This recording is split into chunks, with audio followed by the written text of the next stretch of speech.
आज क्या है? जम के बोलो जरा। बसंत पंचमी।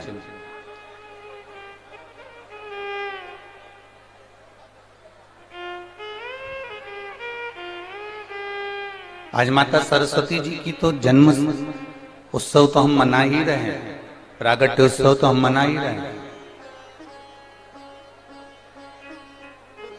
पर पुलवामा में भी आज कई शहीद हो गए थे हमारे सैनिक।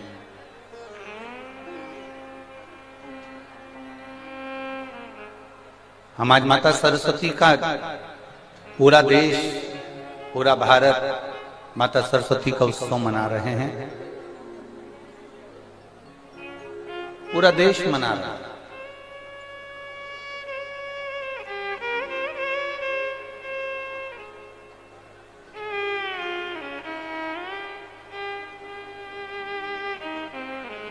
और संपूर्ण देश, संपूर्ण विश्व माता सरस्वती का उत्सव इसलिए मना रहा है कि ये विद्या की देने वाली है, स्वर की देने वाली है, संगीत की देने वाली है और संपूर्ण जीव को रसतत्व प्रदान करने वाली है। पर यदि कोई माता सरस्वती जी से पूछे कि उनको स्वर देने वाला कौन है,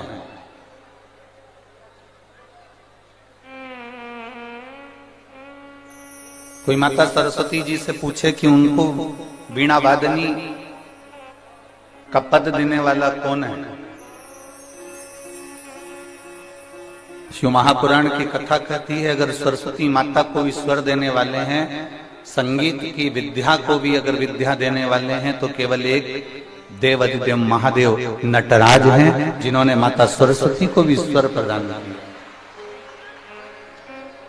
और उन माता सरस्वती ने, उन माता सरस्वती ने संपूर्ण विश्व को, उन माता सरस्वती ने संपूर्ण जगत को, उन माता सरस्वती ने संपूर्ण विश्व में अपनी अविरल भक्ति को, अपने स्वर को, अपने संगीत को, जनमानस को प्रदान किया। संपूर्ण विश्व। मेरा संपूर्ण देशवासियों को बसंत पंचमी की बहुत बहुत बधाई देते हैं। आप सबके जीवन में माता सरस्वती कल्याण करे और आपके जीवन में आनंद की अनुभूति कराए।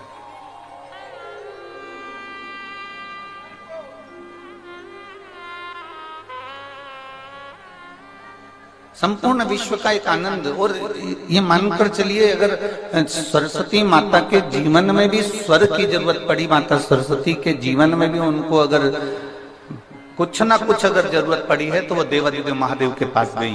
भगवान शंकर से उन्होंने पाया। और मेरी कुशीनगर के जीजियों और मेरे कुशीनगर के जीजाओं, मेरी बेटियों, बेटाओं, मेरी माताओं, मेरी बहनों, अपने जीवन में एक बात उतार कर रखना, जब माता सरस्वती को वो स्वर दे सकता है महादेव, लक्ष्मी को जब नारायण दे सकते हैं मेरे महादेव, माता जानकी को राम दे सकते हैं मेरे महादेव, माता रुक्मणी को कृष्ण दे सकते हैं मेरे महादेव, ब्रह्माणी को ब्रह्मा दे सकते हैं मेरे महादेव, तो आपको भी खाली नहीं रख सकते मेरे महादेव, देंगे, ये निश्चित है। शिव कथा कह रहे, ऐसा कोई संसार में नहीं जन्मा जिसको परमात्मा ने नहीं दी। चाहे वो जलचर हो, चाहे वो थलचर हो, चाहे वो वायुचर हो, चाहे संसार का कोई जीव क्यों हो। और मेरी बहनों, मेरी माताओं, मेरे भाई, मेरे जीजाओं, आपसे निवेदन इतना ही करूंगा। 7 दिन की ये बसंत पंचमी से शिव महापुराण की कथा कुशीनगर में प्रारंभ हुई।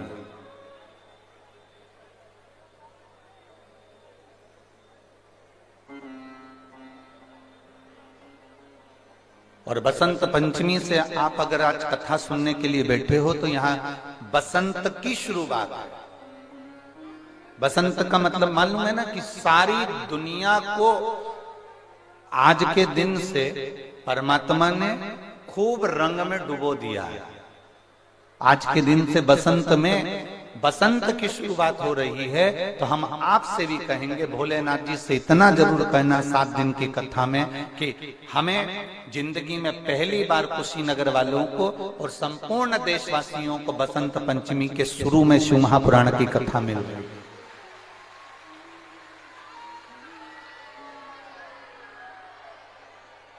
मैं श्रीमती पूनम पांडे जी को और श्री ओम प्रकाश जी पांडे जी से कहूंगा, हमने इतनी कथाएं बांची है, पूनम दीदी बहुत कथा बांची, ओम प्रकाश जी हम बहुत कथा करें, पर हमारी जब भी कथा चलती थी तो बसंत पंचमी बीच में पड़ती थी, पर बसंत पंचमी से शिव पुराण कभी प्रारंभ नहीं हुई, वो केवल कुशीनगर में।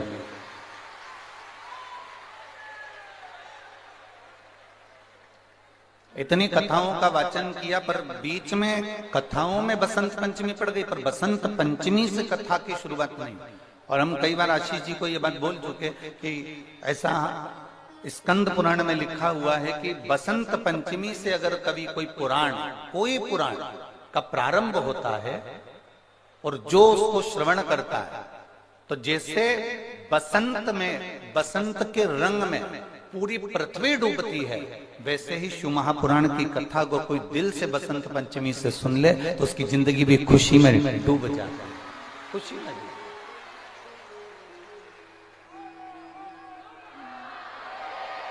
तो इसका श्रेय ओम प्रकाश पांडे जी और पूनम जी पांडे जी आपको जाता हो। ये जो कथा आपने ली है कुशीनगर वालों के लिए, कुशीनगर के चेहरों पे, हमने रात्रि को भी हम जब आ रहे थे तो हमने वहां पर एयरपोर्ट पर भी देखा, और दिन में भी, और सवेरे जब हम घूम रहे थे उस समय पर भी हमने देखा, लोगों के चेहरे पर एक प्रसन्नता है कि हमारे कुशीनगर में शिव पुराण हो रही है और हमारे कुशीनगर में शिव पुराण हो रही है। ये प्रसन्नता, ये एक आनंद था। अब जिनके भाग्य में होगा ना, तो वो ऐसा झोली पसार के 7 दिन में, हमारे यहाँ जब भंडारा होता था ना, आपके यहाँ तो कुशीनगर का भंडारा तो हमने नहीं देखा, पर मेरी जीजी हमारे यहाँ जब भंडारा होता था ना, तो वहां पर जो माताएं आती थी ना, तो ऐसे पल्लू को खोस के आती थी ऐसे, और जब कोई देना भैया, देना भैया, देना भैया, देना भैया। अच्छा, जो ले रही होती है ना, तो उसको मालूम नहीं होता कि गुलाब जामुन में चाशनी भी है। देना भैया, देना भैया। अब वो टंगी झोली और नीचे से चाशनी टपक रही। इतने में जो बांट रहा होता है ना भंडारा, वही कह देता है, अरे ओ काकी, वो नीचे देखते रहे, ओ मेरी इतने की साड़ी खराब हो गई, कोई बात नहीं। तो उसने कहा 4 गुलाब जामुन और दे। उसने कहा क्यों? जब गुलाब जामुन लेकर जाऊंगी तो अभी 3 में साड़ी बिगड़ी है, तो और 4 और बिगड़ गई। अब ये आपके ऊपर निर्भर करता है कि आप कितनी शिव महापुराण को आप कितना ग्रहण कर सकते हैं, कितना ले सकते हैं, कितना अपने भीतर उतार सकते हैं, कितना उतार सकते हैं, ये आपके ऊपर निर्भर। आप कितना ग्रहण कर सकते हैं, आप कितना ले सकते हैं,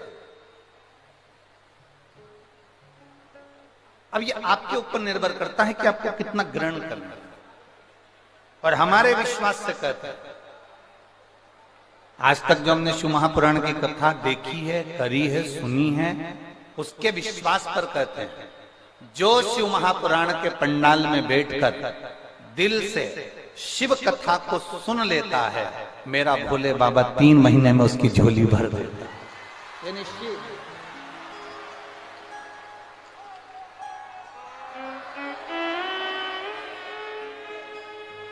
वो निश्चित देता है।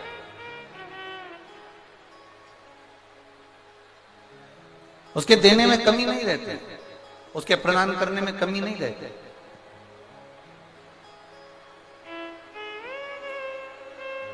महाराज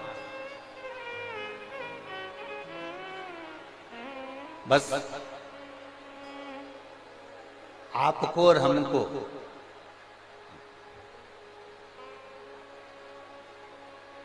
श्रद्धा,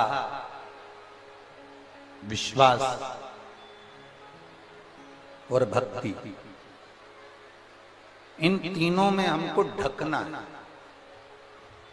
इन तीनों में हमको ढक जाना, इन तीनों में हमको दब जाना, तीनों में।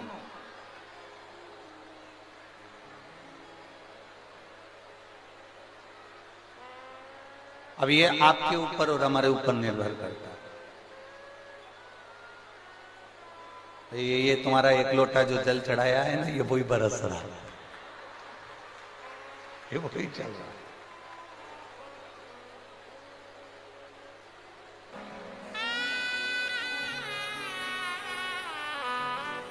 बाबा से प्रार्थना करना है। आज बसंत पंचमी है। लोग कहते हैं बसंत पंचमी के दिन माता सरस्वती का प्रागट्य हुआ है। स्कंद पुराण कहती है बसंत पंचमी के दिन ही महादेव ने ब्रह्मा जी के कहने पर माता सरस्वती को नटलीला करते हुए बड़े आनंद से माता सरस्वती को स्वर प्रदान किए थे। इसलिए आज मेरे महादेव दुनिया के लोगों को बहुत देते हैं। तो आप भी दिल से बाबा से प्रार्थना करना, जहां जगह मिले वहां बैठकर। शिव कथा कोई साधारण सा विषय नहीं, सुना निकाल दिया वो विषय नहीं।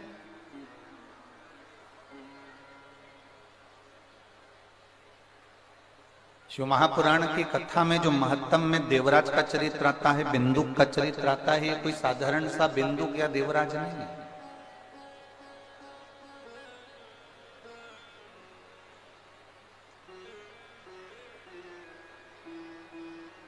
आप सबका घर बना है, उस घर में छत डाली होगी, देखिए आप लोगों ने, जम के तो बोलो। या उसके कालम खड़े करे होंगे या बीम खड़े करे होंगे, तो उसमें अंदर छत के अंदर क्या डाला जाता है?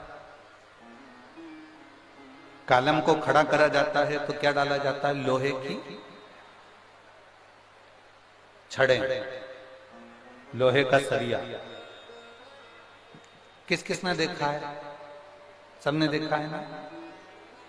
उसमें लोहे की छड़ डाली जाती है, लोहे का सरिया डाला जाता है, लोहा डाला जाता है, और उसको डालने के बाद में फिर उस कालम में ऐसा चारों तरफ उसमें लकड़ी ठोक दी जाती है।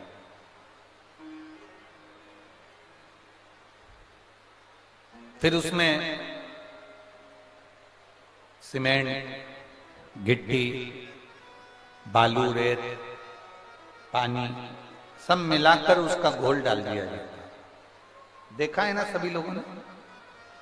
चाहे कालम हो चाहे छत हो, उसमें लोहा डला होता है, लोहे की राड डली होती है, लोहे की छड़ डली होती है, और उसमें फिर घोल सीमेंट का, बालू का, गिट्टी का, पत्थर का घोल उसके अंदर डाला है। अब मान लो वो छत डाली, वो कलम तैयार करा, वो छत डाली और छत में लोहा दिख रहा, लोहा दिख रहा है। अगर वो लोहा दिख रहा है तो छत सही डली है क्या? जम के बोलो जरा। नहीं डली। कालम में अगर लोहा दिख रहा है, लोहे की छड़ दिख रही है, लोहा दिख रहा है, तो वो छत सही डली है क्या? नहीं। वो कालम सही डला है क्या? नहीं। ठेकेदार को आप कहोगे, ए ठेकेदार जी, इसमें लोहा दिख रहा है,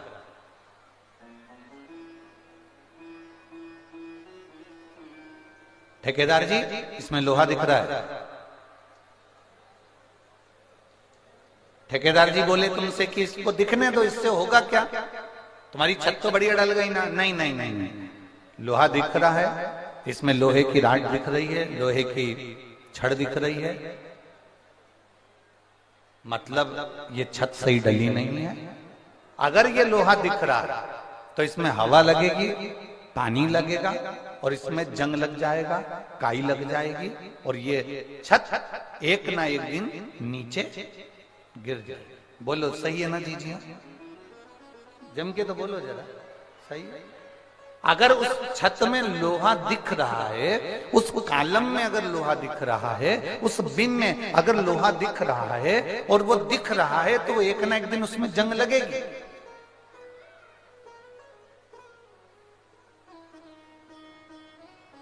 उसको ढाक कर रखा जाए, उसको सीमेंट से, पत्थर से, रेत से, बालू से उसको अच्छे से पैक कर दिया जाए, वो नहीं दिखना चाहिए। दिखेगा तो हवा लगेगी, हवा लगेगी तो जंग लगेगा, जंग लगेगा मतलब काई लगेगी, काई लगेगी मतलब छत नीचे गिरेगी, ये पक्का है। मतलब कॉलम बेकार डल गया, बिन बेकार डल गया, वो नीचे गिरेगा। उसी तरह जैसे लोहे की छत को ढका हुआ होना चाहिए, कहीं वो थोड़ी सी भी अगर वो लोहे की छड़ दिखेगी तो उसमें काई लग जाएगी, जंग लग जाएगी, और जंग लग जाएगी तो वो सड़ जाएगी, बेकार हो जाएगा। उसी तरह शिव महापुराण की कथा कहती है, मनुष्य का जो आत्मा है, मनुष्य का जो हृदय है, मनुष्य की जो मन है, मनुष्य का जो हृदय है, चित्त है, वृत्ति है, ये विश्वास से, शंकर भगवान की अविरल श्रद्धा से, भगवान शंकर के विश्वास से, भगवान शंकर के भरोसे से, भगवान शंकर की दृढ़ता से वो तुम्हारी चित्त, तुम्हारी वृत्ति, तुम्हारा मन ढका हुआ होगा तो एक बार परमात्मा मिलेगा जरूर, वो छत मजबूत की मजबूत ही बन जाएगी। एक विश्वास की परत अपनी चित्त में, अपनी बुद्धि में, अपने मन में बिठा ले। विश्वास, एक भरोसा, एक दृढ़ता।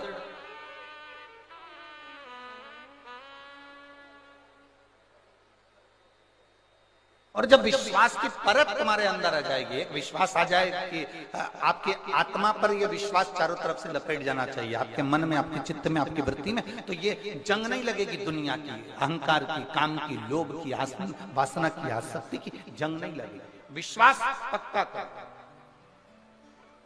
बोलबम का नारा है, एक भरोसा दृढ़ कर लो, एक विश्वास दृढ़ कर लो। मेरा बाबा है, वो मुझे डूबने नहीं देगा। मेरा बाबा है, वो मुझे अटकने नहीं देगा। क्या 5 रुपए की बेलपत्र या 5 रुपए की राई या सरसों क्या हमारे जीवन को सुख दे सकते? मेरी जीजियों, दुनिया के लोगों की दृष्टि में ये केवल बेलपत्र है, केवल बेलपत्र। पर जिसने दिल से अगर शिव पुराण सुनी होगी तो उसको मालूम होगा कि देवराज के प्राण बेलपत्र के पेड़ के नीचे छूट गए थे, तो वो चोर देवराज भी भगवान शंकर के कैलाश धाम चले गया था। केवल बेलपत्र के वृक्ष के नीचे प्राण छूट गए तो वो कैलाश धाम चले गए।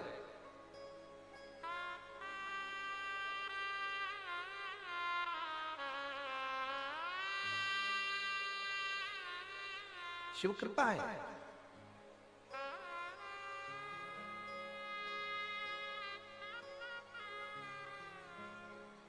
पूनम दीदी, हम एक बार व्यासपीठ से पहले कहे हैं कि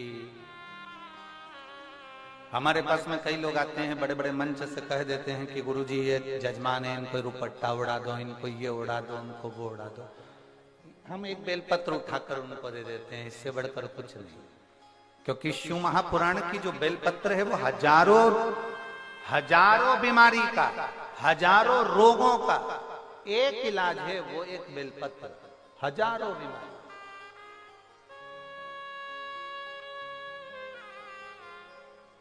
एक भरोसा उसके अंदर, एक विश्वास उसके अंदर, एक दृढ़ता उसके अंदर।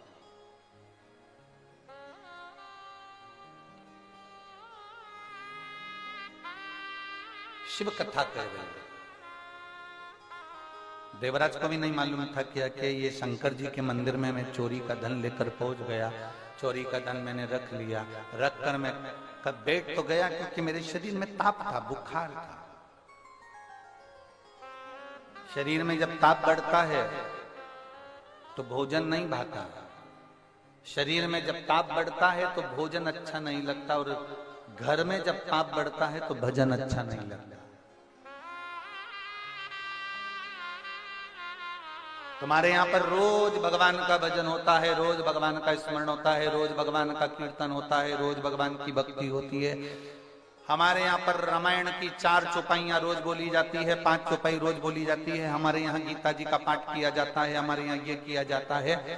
साल 2 साल 4 साल 8 साल 10 साल 15 साल बाद अगर तुम्हारे यहाँ वो पाठ बंद हो जाए, तुम्हारे यहाँ अगर वो चौपाइयां बंद हो जाए, तो समझ लेना कि मैंने जरूर हमारे घर में कोई पाप ऐसा बढ़ रहा है जिसके कारण बस भगवान का भजन, रामचरितमानस की 5 चौपाइयां, गीता जी का पाठ, भगवान की कथा हमारे यहाँ से समाप्त होती जा रही है।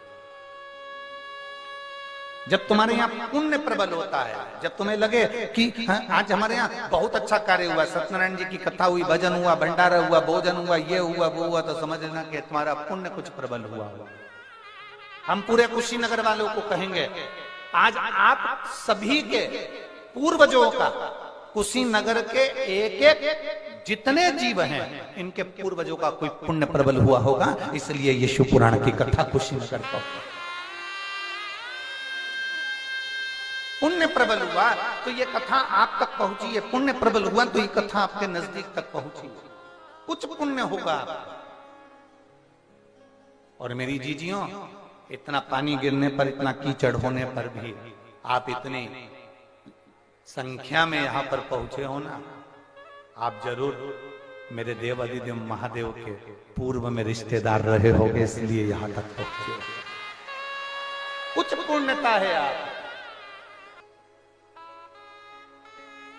एक बहन ने पत्र में लिखा है, मेरी 2 लड़कियां हैं, बहुत बड़ी हो गई। उन लड़कियों का हाथ पकड़कर मोहल्ले के लोगों ने कह दिया, राखी किसको बांधोगी, क्या दुनिया वाला?